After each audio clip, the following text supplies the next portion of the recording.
All right, so we're diving into some fascinating stuff today, but kind of unsettling too. You've sent us these excerpts from Target China, and it seems like you're really trying to grasp this whole U.S.-China power struggle thing.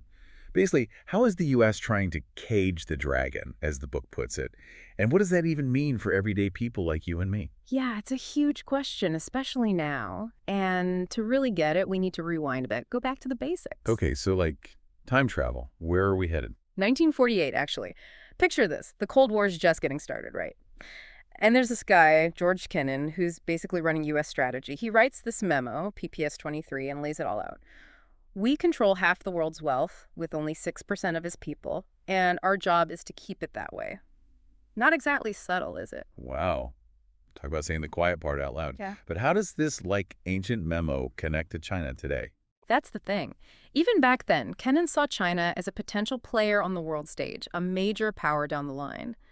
So this wasn't just about the Soviets, it set a precedent. When a new player emerges, you contain them, even if it means bending the rules a bit. So this contain them at all costs strategy, did that just, like, disappear after the Cold War? No, not at all. It actually evolved. Think about it. One of China's biggest needs today is oil, right? They're all over the globe looking for resources, and that makes certain parts of the world very, very strategically important. Like Africa. Engdahl talks about China making huge moves there, securing oil deals, building relationships. But the U.S. seems pretty angry about it, even though they've been doing similar things forever. Exactly, and that's where it gets interesting. China's approach is different. They're offering loans with fewer strings attached, putting a lot of money into infrastructure. It's a stark contrast to, say, the IMF or the World Bank, which many see as basically extensions of U.S. power. So it's not just about who gets the oil, it's about how they get it. Like China's playing nicer in the sandbox. In a way, yeah. And that worries the U.S., because if you control the resources, you control the countries. Lose that control, you lose influence. Engdahl highlights Sudan and Chad, both potential new Saudi Arabias, as major points of contention. Okay, so controlling the actual physical stuff, that's a big deal. But surely there's more to this strategy than just oil, right? You're absolutely right. Think of it like a chess game. Oil is just one piece on a very complex board. To understand the bigger picture, we need to look at Southeast Asia, specifically the South China Sea. Ah, okay, that rings a bell. Isn't that where this string of pearls thing comes into play? Exactly. Imagine a necklace encircling China, each pearl a U.S. base or a U.S. ally designed to limit China's movement. So it's all about positioning. Precisely. And this is where things get even more interesting. We'll explore that in just a bit. Okay, so we're back to this string of pearls strategy. It's kind of like a pearl necklace, but instead of pearls, it's U.S. bases and allies surrounding China. What's the big idea there? Is it all about, like, hemming China in? It's definitely about limiting China's options, projecting power, but it goes deeper than that. The South China Sea, that's not just some random patch of ocean. It's a superhighway for global trade. Right, like the Panama Canal, but way bigger. Exactly. Huge cargo ships, oil tankers, they all pass through there. We're talking trillions of dollars worth of goods every year. So whoever controls those sea lanes, they basically control the flow of stuff, which we already know is a big deal in this whole power struggle. Makes sense. Like choke points on a highway, but for, like, the whole world's economy. Mm. But if China needs those trade routes, what are they doing about it? They're not just sitting there taking it, that's for sure. Engdahl points to their investment in a land-based trade network as a direct counter to this string of pearls thing. Wait, land-based trade routes? In this day and age? How does that even work? It's actually pretty amazing when you think about it. Imagine massive rail lines, brand new highways, pipelines, all stretching across this massive landmass, Eurasia. Eurasia. That's like a continent and a half. Exactly. And they're calling them land bridges. Basically, they bypass those maritime choke points entirely. So while the U.S. is focused on controlling the sea, China's building new routes on land. So it's like China's creating a whole new highway system while the U.S. is stuck directing traffic on the old one. That's some next-level strategy. But where do these land bridges actually go? Like, from China to where? Picture this. One route goes right through Russia using the famous Trans-Siberian Railway. It connects China straight to Europe, completely bypassing the South China Sea. And there are two more in the works, one through Kazakhstan and another through Southeast Asia, eventually reaching Europe via Turkey. That's a whole new ballgame. 3 land bridges. Wow, they're really serious about this. But that sounds like it would require a lot of, cooperation. Are other countries cool with this? Not everyone, but a lot are. And that's where organizations like the Shanghai Cooperation Organization or SKO come in. The SKO. I feel like I've heard that somewhere. It's basically a group of nations, including China and Russia, working together on like economic stuff and security. A lot of people see it as a counterweight to U.S. influence. So it's like China's forming a team right under the U.S.'s nose, and they're recruiting heavy hitters like Russia. This is getting pretty intense. But Engdahl's book doesn't stop there, does it? He goes into some pretty weird territory with food, vaccines, even fast food. He does. And that's where we get into what Engdahl calls unconventional warfare, the idea that the U.S. might be using some sneakier methods to maintain its edge. Okay, that's a little creepy. Like, what kind of unconventional methods are we even talking about?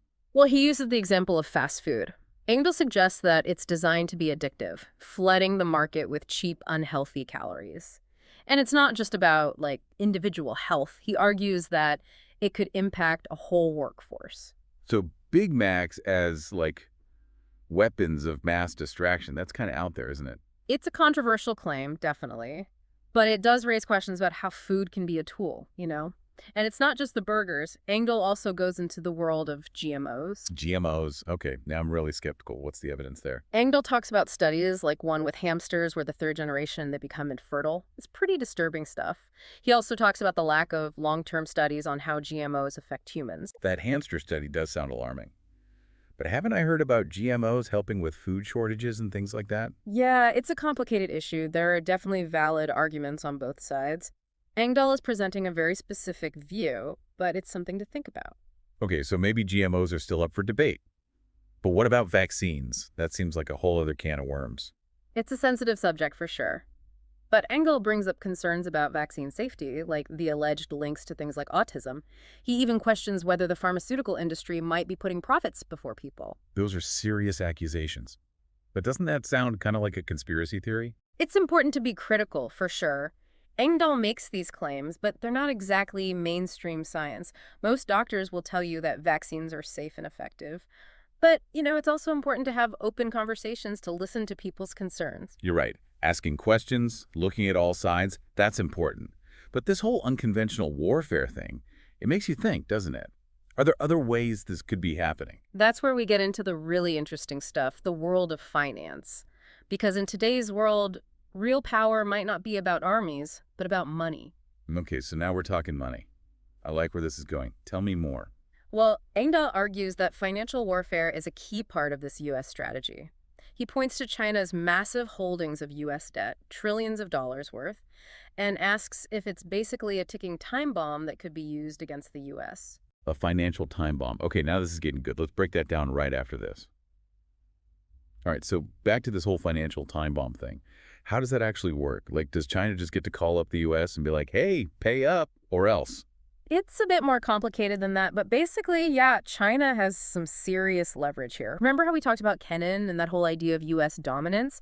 Well, imagine that dominance being challenged not by armies or weapons, but by money, by debt. Okay, that's kind of blowing my mind right now. So Yeah. how could they actually use this debt as a weapon? What could they do? So China owns trillions of dollars in U.S. Treasury bonds. Think of it like a giant IOU, right?